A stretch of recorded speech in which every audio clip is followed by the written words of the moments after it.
Last night, Brian Obuya brought us a special report, The Ghost of Vincent, and that is on the young man who was killed allegedly during a police shootout during a heist in Nairobi West. That special report, I can confirm, is already up on the ntvkenya.co.ke website. Speaking of Brian Obuya, he brings us this report. Tonight, the mother of Instagram model Scarlett Wahumwangi appears to open a Pandora's box into the dangerous sex escapades in the lives of some girls in Nairobi.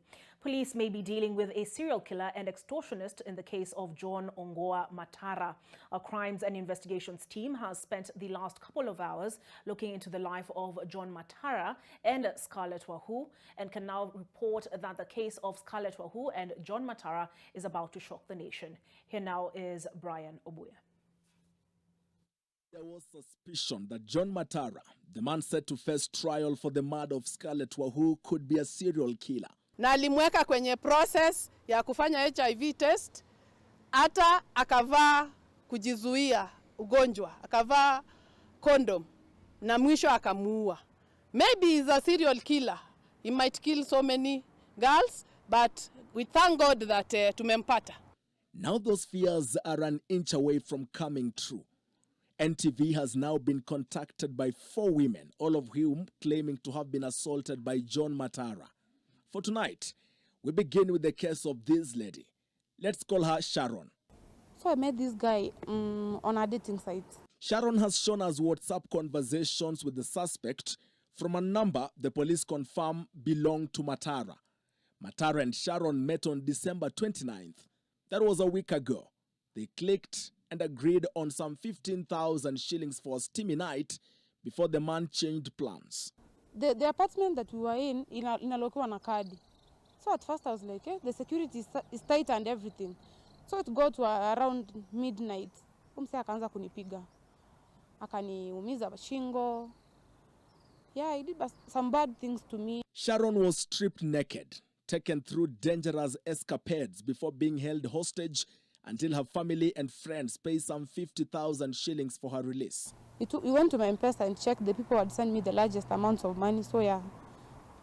Akachukua details zao, but he keeps calling my dad daily and threatening me. Akiambia babangu, anampigia na private number, anambia babangu, if I'm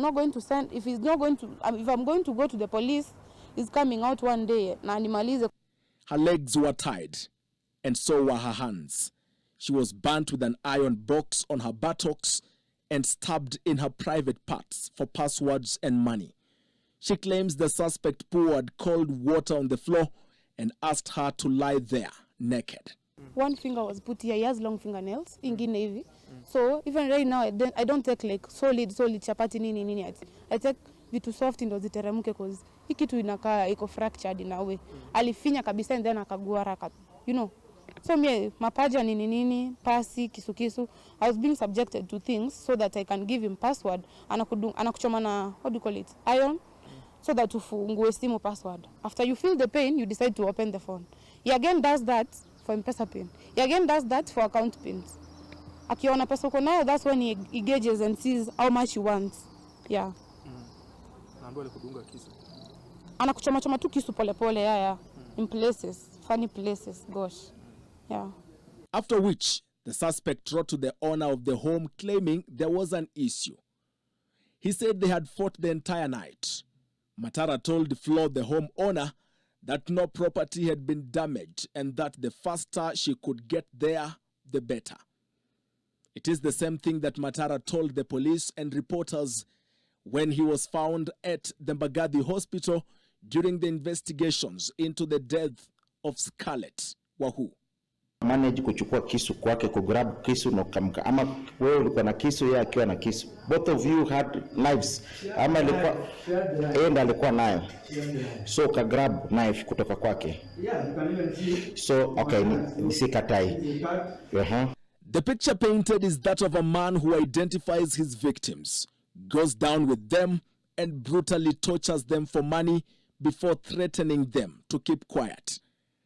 Police are still profiling the suspect as more and more victims emerge. And we collected all the exhibits, e.g. the condoms, which are the head spermatoa, we have the blood stains, we have the knife, we have the kits which they were testing their HIV status. The procedures so far have begun. The postmortem has been done.